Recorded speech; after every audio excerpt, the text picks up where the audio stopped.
আগামী সোমবার বছরের শেষ অমাবস্যা পৌষ অমাবস্যা তিথি। এই বিশেষ দিনেই বাড়ি আনুন এই গাছের শেকড়। আপনি যে মনোকামনা নিয়ে তা আনবেন, আপনার সেই মনোকামনা পূরণ হবে মাত্র 24 ঘন্টার মধ্যে। নমস্কার দর্শক বন্ধুরা, আমাদের পুজো বার্তা ইউটিউব চ্যানেলে আপনাদের সকলকে স্বাগত। বন্ধুরা, সামনেই আসতে চলেছে পৌষ অমাবস্যা। প্রতিটি অমাবস্যা তিথিতেই মা কালীর আরাধনা করা হয়। তাই আপনারাও যদি এই পৌষ অমাবস্যার দিন যথাসাধ্য মায়ের পুজো করবার সাথে সাথে এই বিশেষ গাছের শেকড় ধারণ করতে পারেন, তাহলে আপনি জীবনে যা চাইবেন তাই পাবেন। আপনি এদিন যে মনোকামনা নিয়ে এই শেকড়টি ধারণ করবেন, আপনার মনোকামনা পূরণ হবে 24 ঘন্টার মধ্যে।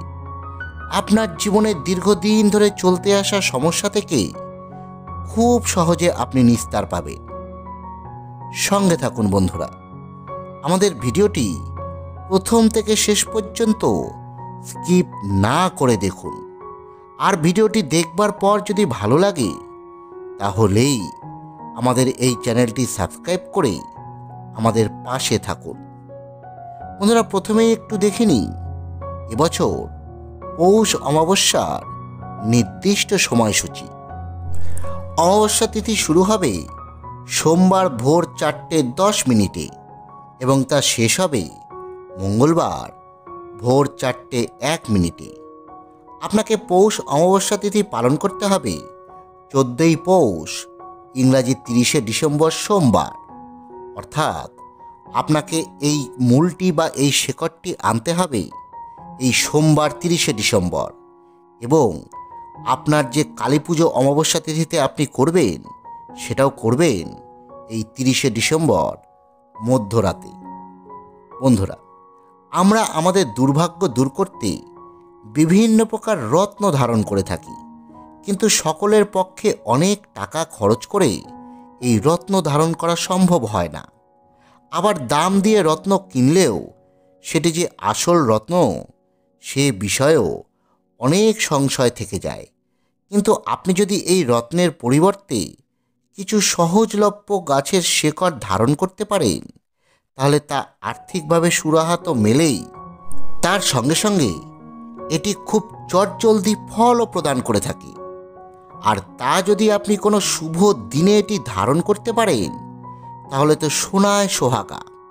আপনার যে কোনো মনোকামনা খুব তাড়াতাড়ি পূরণ করে দিতে পারে এই বিশেষ দিনে ধারণ করা এই গাছের শেকড়।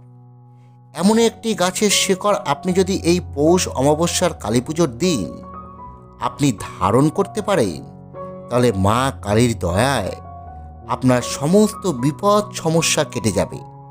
আপনার সংসারে আসবে সুখ শান্তি, এবং আপনি যদি কোনো নির্দিষ্ট মনোকামনা নিয়ে তা ধারণ করেন, তাহলে সে মনোকামনাও পূরণ হবে মাত্র 24 ঘন্টার মধ্যে। বন্ধুরা, আপনাদের যে গাছের শেকড় এই পৌষ অমাবস্যার দিন ধারণ করার কথা বলছি, সেটি হলো শ্বেত অপরাজিতা গাছের শেকড়। শ্বেত অপরাজিতা গাছের শেকড় অত্যন্ত গুরুত্বপূর্ণ। এই গাছের মূল আমাদের জীবনের নানা প্রকার সমস্যার সমাধান করে দিতে পারে চোখের নিমিষে। যে কোনো দীর্ঘদিনের মনোকামনা পূরণ করতে পারে এই সাদা অপরাজিতা গাছের শেকড়। বন্ধুরা, অপরাজিতা গাছের ফুল মূলত দুটি রঙের হয়, একটি নীল এবং আরেকটি সাদা। নীল রঙের অপরাজিতা ফুল ভগবান শিবের অত্যন্ত প্রিয়। এই নীল অপরাজিতা ফুলকে তাই বলা হয় নীলকণ্ঠ। বন্ধুরা, এই নীলকণ্ঠ কিন্তু ভগবান শিবেরই আরও একটি নাম। এদিন আপনাদের যা করতে হবে তা হলো এই কালী পুজোর দিন দিনের বেলায় এই সাদা অপরাজিতা গাছের শেকড় আপনাকে নিয়ে আসতে হবে। আপনার বাড়িতে যদি সাদা অপরাজিতা গাছ থাকে, তাহলে আপনারা তা একটু ভোরে ঘুম থেকে উঠে সেই গাছের থেকে 1 বা 2 ইঞ্চির মতো এই শেকড় আপনাকে তুলে নিতে হবে। এরপর এটিকে ভালো করে পরিষ্কার করে গঙ্গা জলে ধুয়ে নেবেন। কালী পুজোর দিন রাতে তাতে চন্দনের ফোঁটা দিয়ে লাল কাপড়ে জড়িয়ে আপনার বাড়ির মা কালীর মূর্তি বা ছবির সামনে তা রেখে দিতে হবে এবং রাখবার সময় আপনি আপনার মনোকামনার কথা মাকে ভক্তি ভরে জানাবেন। সঙ্গে মায়ের চরণে লাল জবা ফুল, তার সঙ্গে সঙ্গে ভোগ অর্পণ করবেন এবং ধূপ ও প্রদীপ প্রজ্বলিত করবেন। বন্ধুরা, এরপরে ভগবান শিব এবং মাকে ভক্তি ভরে প্রণাম করবেন।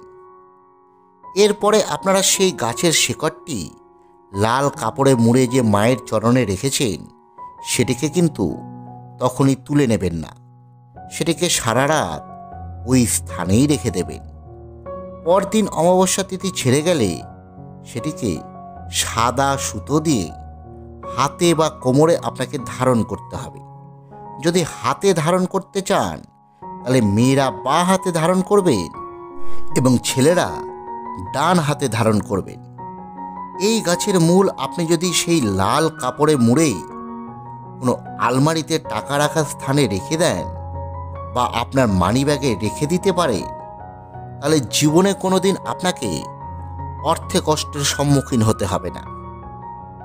বন্ধুরা, এই উপায়টি আপনারা এই অমাবস্যার দিন করুন, দেখবেন আপনার মনোকামনা চোখের নিমিষে পূরণ হয়ে যাচ্ছে।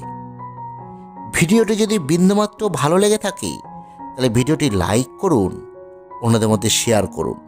ধন্যবাদ, সকলে ভালো থাকবেন।